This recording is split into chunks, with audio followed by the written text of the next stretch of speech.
En la calurosa ciudad de Mérida, Yucatán, el imponente templo colonial de San Felipe de Jesús era el corazón de la comunidad.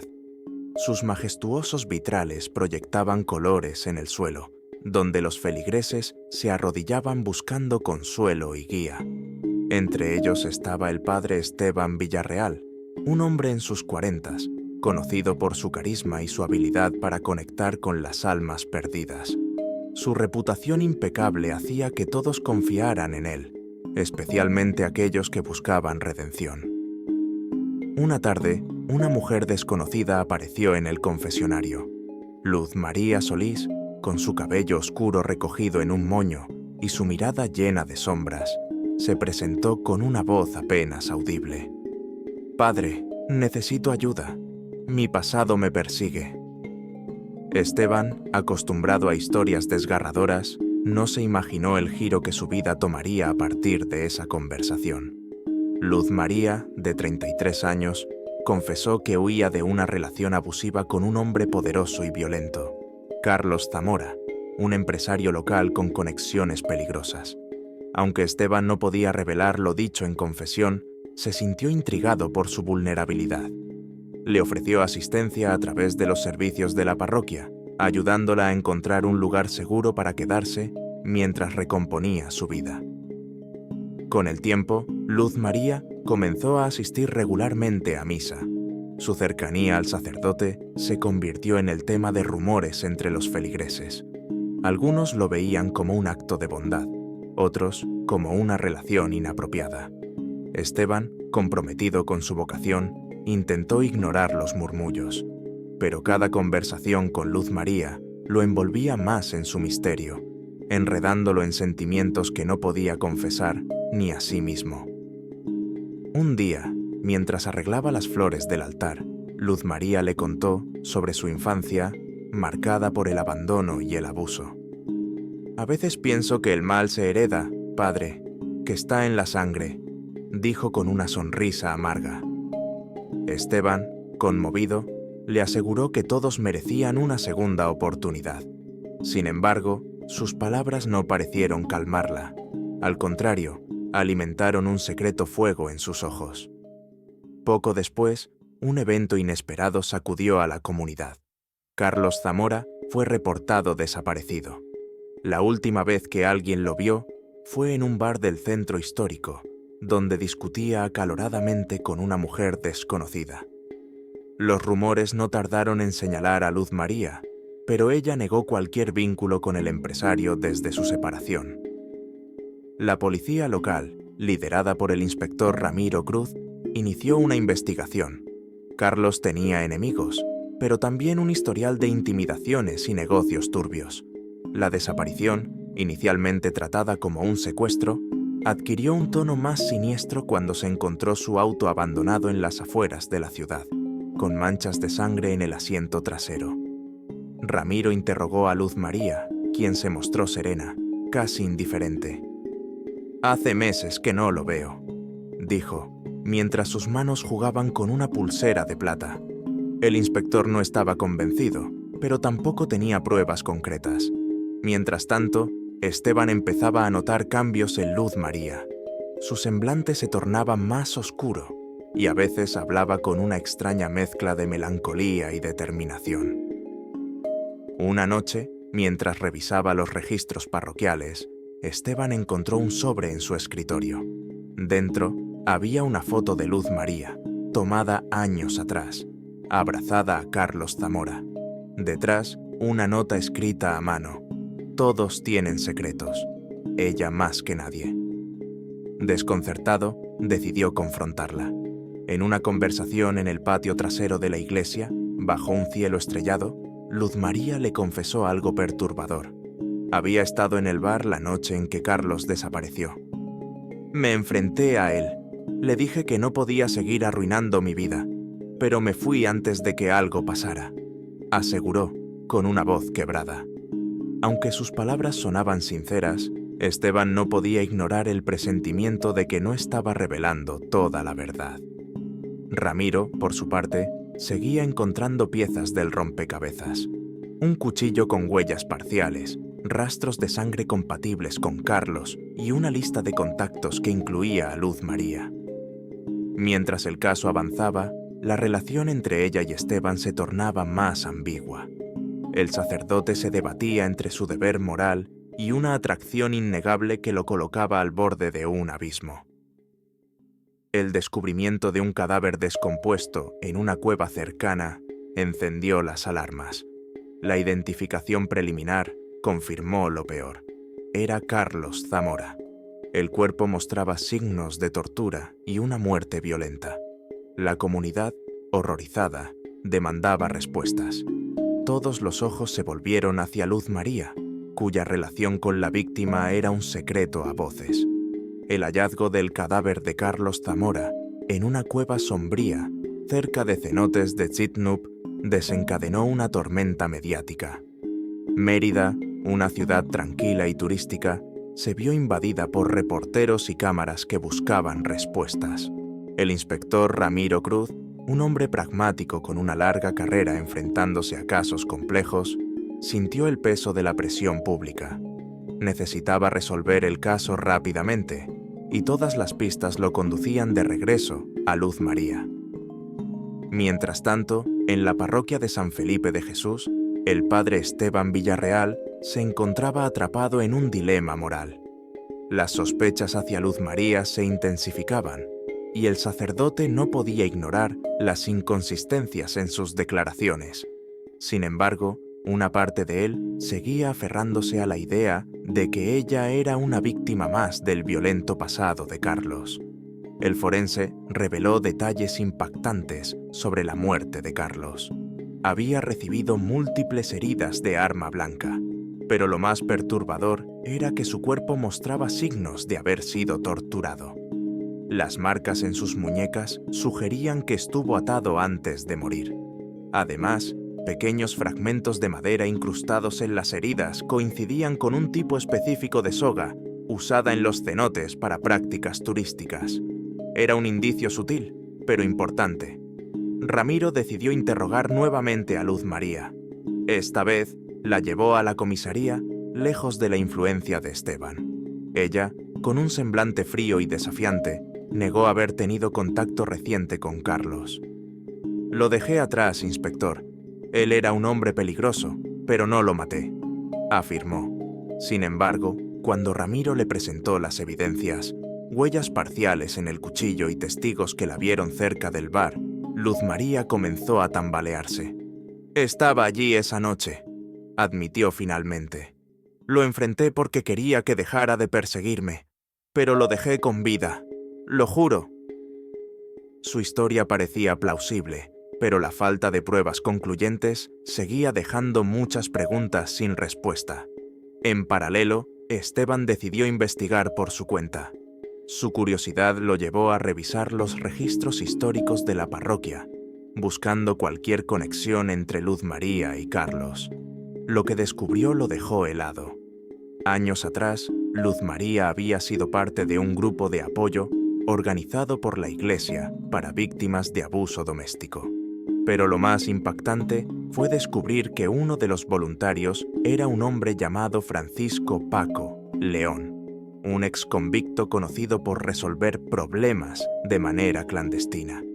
Francisco era un nombre que Luz María nunca había mencionado. Esteban confrontó a Luz María con esta información, pero ella lo desestimó con una sonrisa fría. «Paco me ayudó a salir de un lugar oscuro, pero no tiene nada que ver con esto. Usted, padre, debería preocuparse menos por mi pasado y más por sus propios votos», dijo, dejando entrever que estaba al tanto de los sentimientos de Esteban hacia ella. Mientras tanto, Ramiro descubrió una pista clave en el auto abandonado de Carlos. Entre los papeles del empresario había un recibo reciente de una joyería local. La descripción coincidía con una pulsera de plata, exactamente como la que Luz María llevaba siempre en su muñeca. Cuando el inspector le preguntó al joyero, este confirmó que la pieza había sido encargada por Carlos, aparentemente como un intento de reconciliación con una mujer. Luz María negó haber recibido la pulsera de Carlos, alegando que era un regalo de un amigo. La tensión aumentó cuando Ramiro recibió un video anónimo. La grabación mostraba a Carlos en lo que parecía ser un almacén, siendo golpeado por dos hombres, mientras una figura femenina observaba desde las sombras. Aunque la calidad del video era baja, el perfil de la mujer era inquietantemente similar al de Luz María. Ramiro decidió presionar a Francisco León, quien seguía residiendo en Mérida. Paco, un hombre curtido y cínico, negó cualquier implicación en la desaparición de Carlos. Sin embargo, su historial criminal lo convertía en un sospechoso natural. Mientras tanto, Esteban comenzó a notar un comportamiento errático en Luz María. Una noche, mientras limpiaba la sacristía, la encontró rezando frente al altar, susurrando palabras que apenas podía entender. «El perdón no es suficiente», decía una y otra vez. Cuando intentó acercarse, ella lo miró con lágrimas en los ojos. «A veces, padre, el castigo es el único camino», dijo antes de salir apresuradamente. La investigación dio un giro inesperado cuando se encontró una segunda escena del crimen. En una propiedad abandonada en las afueras de Mérida, los peritos hallaron manchas de sangre compatibles con Carlos y evidencias de que había estado retenido allí antes de ser asesinado. También encontraron rastros de cabello femenino, que los análisis forenses confirmaron pertenecían a Luz María. Ramiro, armado con esta nueva evidencia, obtuvo una orden de arresto. Luz María fue detenida en plena misa, desatando un escándalo en la comunidad. «Esto es un error», gritó mientras la escoltaban. Esteban observó en silencio, incapaz de conciliar su fe con las evidencias que señalaban a la mujer que había intentado proteger. Sin embargo, una última revelación estaba por cambiarlo todo. En el interrogatorio, Luz María dejó caer una frase enigmática. «No fui yo quien lo mató, pero sé quién lo hizo». Ramiro, intrigado, le exigió detalles, pero ella respondió con una sonrisa irónica. «¿Está seguro de que quiere saberlo? Porque esta verdad puede arrastrarlo a usted también». La declaración de Luz María desconcertó al inspector Ramiro. Su tono, cargado de insinuaciones, era una mezcla de desafío y advertencia. Si no había actuado sola, ¿quién más estaba involucrado? ¿Y qué tan profunda era la conspiración que había resultado en la muerte de Carlos Zamora? Ramiro decidió adoptar una estrategia diferente. En lugar de seguir presionando a Luz María, enfocó sus esfuerzos en trazar una línea directa entre ella y Francisco León, el exconvicto. La relación entre ambos parecía clave, pero Paco mantenía su versión. «No sé nada de lo que le pasó a ese hombre. Yo ya pagué por mis crímenes, inspector. Estoy limpio».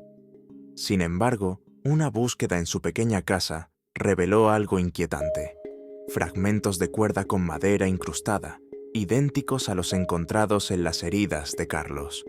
Mientras tanto, el padre Esteban comenzó a sentirse asfixiado por el peso de sus propios conflictos internos.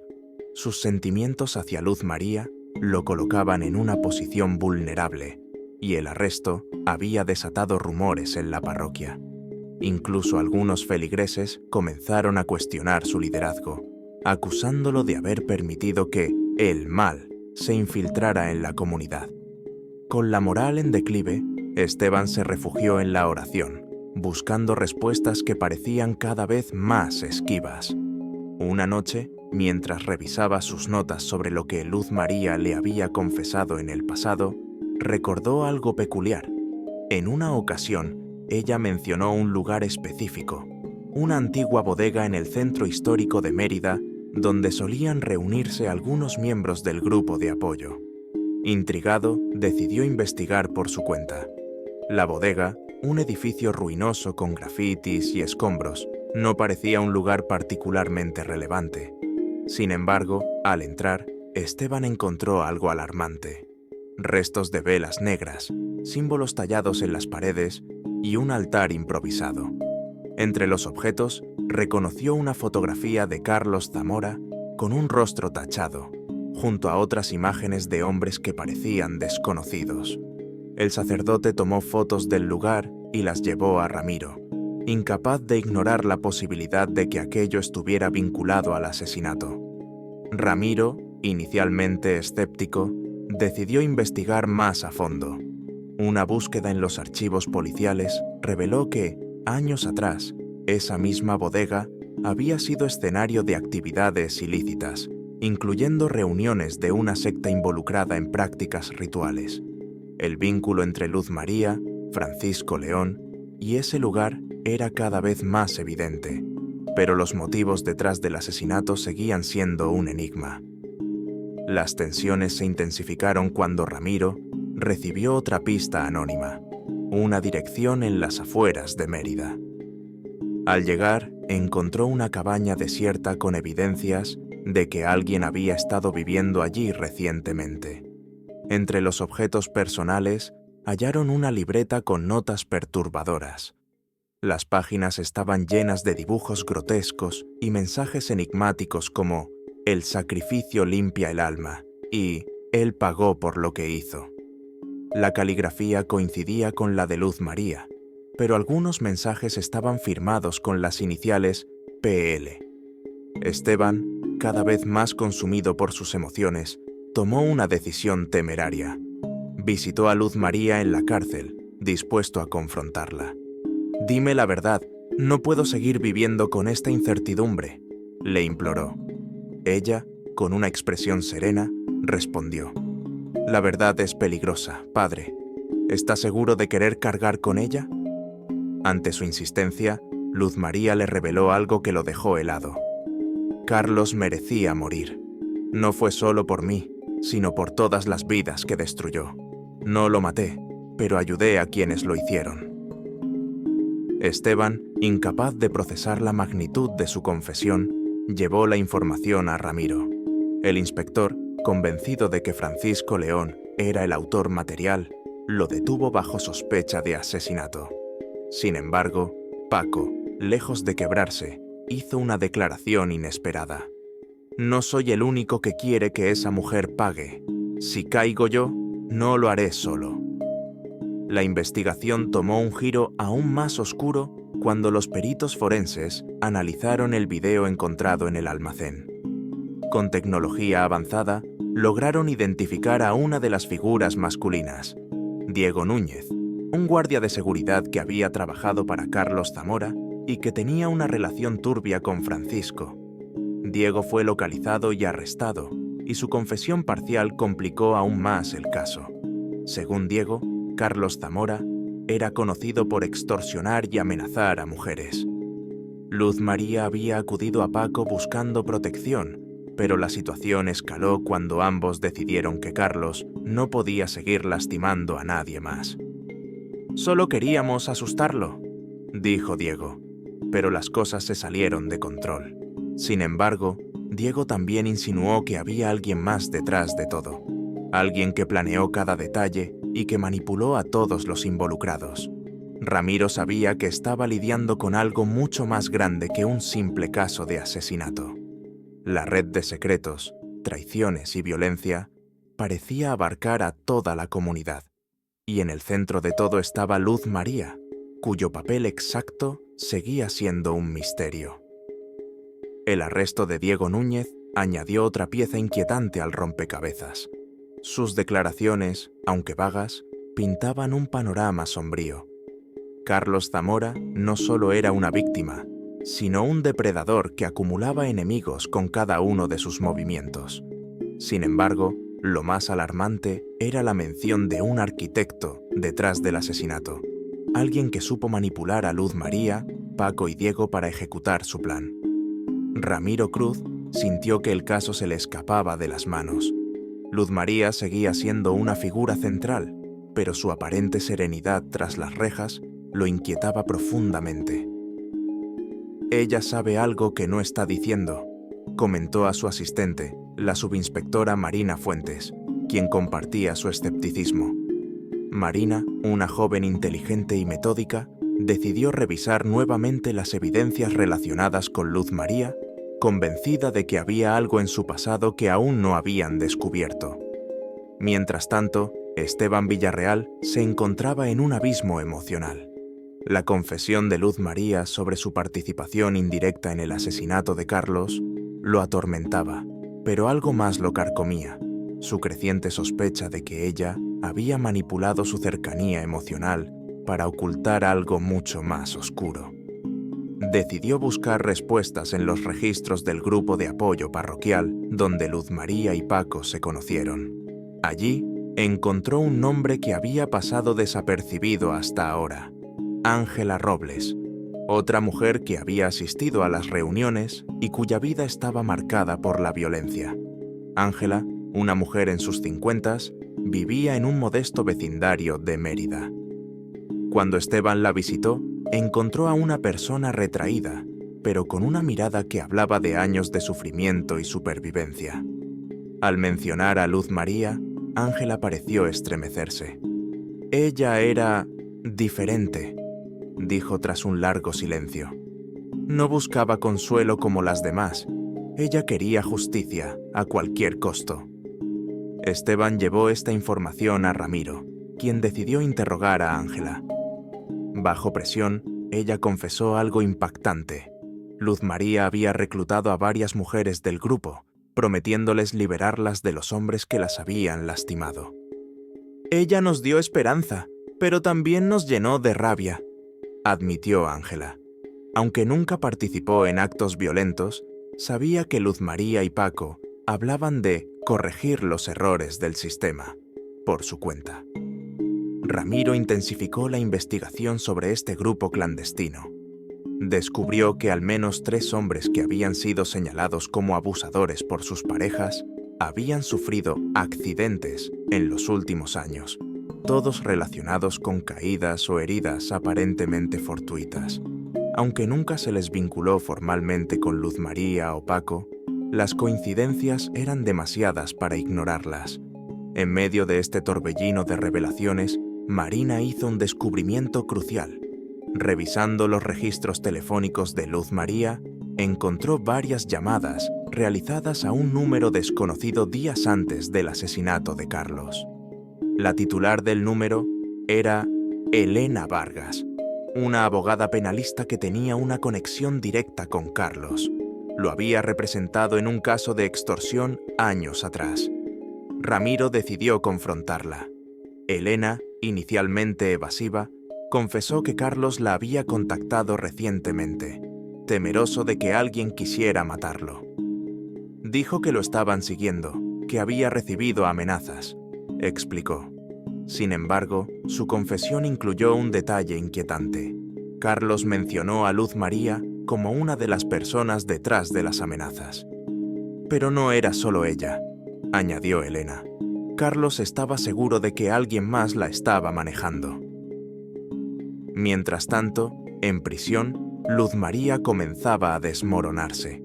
Aunque había mantenido una fachada de fortaleza, el constante interrogatorio y las revelaciones sobre Paco y Diego la habían llevado al límite. En una conversación con su abogada, soltó un comentario inesperado. Ellos creen que yo lo planeé todo, pero ni siquiera entendí completamente lo que él quería. El desconocido añadió otra capa de misterio. Ramiro, decidido a desenredar la trama, organizó una confrontación entre Luz María, Paco y Diego. Bajo la mirada atenta del inspector, cada uno comenzó a revelar fragmentos de la verdad. Paco admitió haber ayudado a Luz María a planear el encuentro con Carlos, pero insistió en que la intención era solo asustarlo. Diego, por su parte, confesó que fue reclutado por Paco para ponerle un alto a Carlos, pero afirmó que el asesinato no estaba en los planes iniciales. Entonces, ¿quién decidió matarlo? Drenia presionó a Ramiro. Luz María, tras un largo silencio, finalmente respondió. Fue su idea, refiriéndose al misterioso arquitecto. Sin embargo, cuando Ramiro le exigió un nombre, ella se negó a responder. Si digo quién es, todos estamos muertos, susurró. Marina, por su parte, encontró una pista clave al analizar nuevamente las grabaciones de cámaras de seguridad cercanas al bar donde Carlos fue visto por última vez. En una de las imágenes se veía a una figura encapuchada entrando al bar poco después de la discusión entre Carlos y Luz María. El análisis facial preliminar identificó al hombre como Rubén Castillo, un ex socio de Carlos con un largo historial de violencia.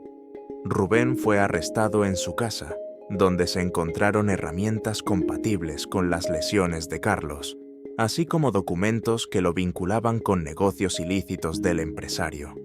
Bajo interrogatorio, Rubén admitió haber estado en el bar esa noche, pero negó haber matado a Carlos. Sin embargo, un mensaje de texto en su teléfono reveló una conexión con Luz María. El trabajo está hecho. Ella sabe lo que tiene que hacer. La evidencia comenzaba a alinearse, pero las piezas finales seguían siendo esquivas. Ramiro sabía que estaba cerca de descubrir la verdad, pero también sentía que alguien más estaba moviendo los hilos, alguien que aún permanecía en las sombras. La detención de Rubén Castillo parecía ser el golpe definitivo en la investigación, pero sus declaraciones añadieron más preguntas que respuestas. «No lo maté», insistió una y otra vez. «Solo seguí instrucciones, pero no era Luz María quien daba las órdenes». Ramiro y Marina sintieron que la trama llegaba a su clímax. Cada pieza señalaba a un conspirador en las sombras, alguien que manipulaba a los demás como si fueran piezas en un tablero. Las pruebas encontradas en la casa de Rubén incluían registros bancarios que mostraban transferencias sospechosas desde una cuenta anónima, pero más intrigante aún, una serie de mensajes intercambiados con alguien identificado únicamente como el pastor. Ramiro no pudo ignorar la ironía del apodo, dada la implicación de Esteban Villarreal en la vida de Luz María. Cuando se le preguntó, Rubén describió a «el pastor» como una figura que hablaba con autoridad, alguien que los convencía de que estaban actuando por un bien mayor. Nos decía que la justicia terrenal nunca alcanzaría a gente como Carlos Zamora, que nosotros debíamos ser la mano de Dios, explicó Rubén. Aunque evitaba mencionar nombres, sus palabras coincidían demasiado con la retórica que Luz María había utilizado para justificar sus acciones. Esteban, al enterarse de esta revelación, sintió cómo el suelo se desmoronaba bajo sus pies. ¿Era posible que Luz María estuviera manipulando incluso su fe? Decidió confrontarla una última vez, esta vez dispuesto a exponer cualquier verdad, por más dolorosa que fuera. «¿Qué significa el pastor para ti?», Drenia preguntó directamente durante una visita a la cárcel. Luz María lo miró con una mezcla de tristeza y desafío. «Es solo un símbolo, padre, algo que la gente usa para justificar lo que ya estaba en su corazón». Mientras tanto, Marina encontró una pista crucial al analizar los registros financieros de la parroquia de San Felipe de Jesús.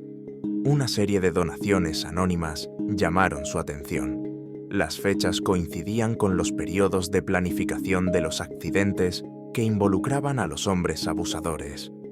Lo más alarmante era que las transferencias provenían de una cuenta vinculada a un fondo gestionado por el propio Esteban.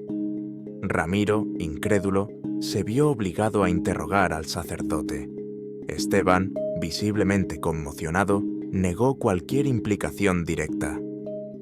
«Esas donaciones se usaron para ayudar a las víctimas», explicó, pero las evidencias apuntaban a que alguien dentro de la parroquia estaba desviando fondos para financiar las actividades de Paco, Rubén y otros involucrados. Aunque Esteban insistía en su inocencia, su relación cercana con Luz María lo colocaba en una posición cada vez más comprometedora. Finalmente, Marina logró identificar al verdadero pastor. Un análisis exhaustivo de los mensajes y transacciones reveló que el apodo pertenecía a Adrián Torres, un antiguo seminarista expulsado de la iglesia años atrás por actividades inapropiadas. Adrián, ahora un líder carismático de un pequeño grupo extremista, había estado reclutando personas con resentimientos hacia el sistema judicial para llevar a cabo actos de justicia divina. Luz María había sido su puente hacia Paco, Diego y eventualmente Rubén. Cuando Ramiro y Marina detuvieron a Adrián, encontraron en su casa una serie de documentos que detallaban el plan para asesinar a Carlos Zamora. «Era un monstruo», dijo Adrián durante el interrogatorio. «Pero no habría sido posible sin Luz María. Ella fue quien lo trajo a nuestra atención. Fue su odio lo que nos movió a actuar». Luz María, confrontada con esta última revelación, finalmente admitió la verdad. Quería que él pagara. Sabía que Adrián haría lo que yo no podía, pero nunca pensé que se saldría tanto de control. Su confesión fue suficiente para condenarla como cómplice del asesinato. Paco, Diego y Rubén también fueron sentenciados por su participación en el crimen. El juicio fue un espectáculo mediático. Luz María fue sentenciada a 30 años de prisión por complicidad en homicidio agravado. Paco recibió 20 años, mientras que Diego y Rubén enfrentaron penas de 15 y 25 años, respectivamente. Adrián, considerado el autor intelectual, fue condenado a cadena perpetua. Esteban, aunque no enfrentó cargos, renunció a su posición en la iglesia, incapaz de reconciliar su papel en los eventos que llevaron al asesinato.